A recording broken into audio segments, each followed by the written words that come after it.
Did Imu just kill Luffy with the terrifying Nihil Sword? One Piece, chapter 1188 opens with one of the biggest reveals in the Final Saga. For the very first time, Oda shows Imu speaking with Joy Boy 800 years ago.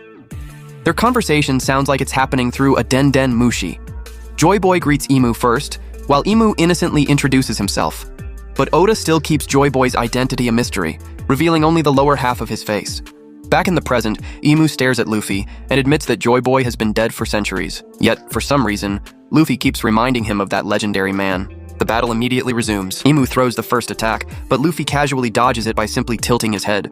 It looks hilarious until Imu's arm suddenly follows Luffy's movement and slams him so hard that he's sent crashing into the ground. Now furious, Luffy swings back at Imu, but Imu effortlessly dodges the attack. Imu unleashes countless living black flames known as Omen, sending them after Luffy from every direction. Luffy fires back with Jet Gatling, destroying every single Omen in a relentless barrage of punches. Then Gear 5 unveils another unbelievable ability. Luffy transforms into a gigantic genie-like form, using a brand new technique called Gomu Gomu no Majin. In this form, he declares that Loki's sacrifice will not be in vain, only for Loki to immediately shout, "I'm still alive!" turning the intense moment into classic One Piece comedy. Moments later, Imu targets Loki once again with another wave of Omen. Ragnar rushes in to protect his master, but Jinbei arrives just in time and wipes out the entire attack.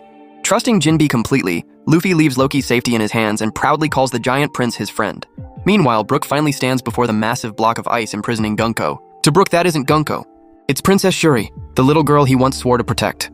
The instant Brook calls out Shuri's name, Imu realizes Brook knows the truth about Gunko's past. Luffy immediately takes advantage of that brief distraction. Coating his gigantic Gear 5 body with both Armament Haki and Conqueror's Haki, he launches a brand new attack, Sukiyari Bullet. But what happens next is absolutely unbelievable. Imu raises just one hand and effortlessly stops Luffy's attack, as if the full power of Gear 5 means absolutely nothing to him. Without wasting another second, Imu unleashes Stigma once again, bombarding Luffy with even more Omen. Then comes the most terrifying moment of the entire chapter. A massive black sword emerges from a ring of flames behind Imu. Its name is Kyomuken, the Nihil Sword. The instant the blade appears, the forest around it begins to decay. Trees rot. Leaves wither. Life itself starts disappearing. Even Luffy is shocked as the forests of Elbaf begin dying simply from the sword's presence. Then, without the slightest hesitation, Imu drives the Nihil Sword straight through Gear 5 Luffy. The attack lands cleanly. After piercing Luffy, Imu delivers the coldest line in the entire chapter. He reveals that he always knew Luffy was never Joy Boy, because in Imu's eyes, Joy Boy would never be this weak. That final statement perfectly shows just how overwhelmingly powerful the real Joy Boy must have been. And by the final page, one thing is undeniable. The King of the World is operating on an entirely different level. Break next week!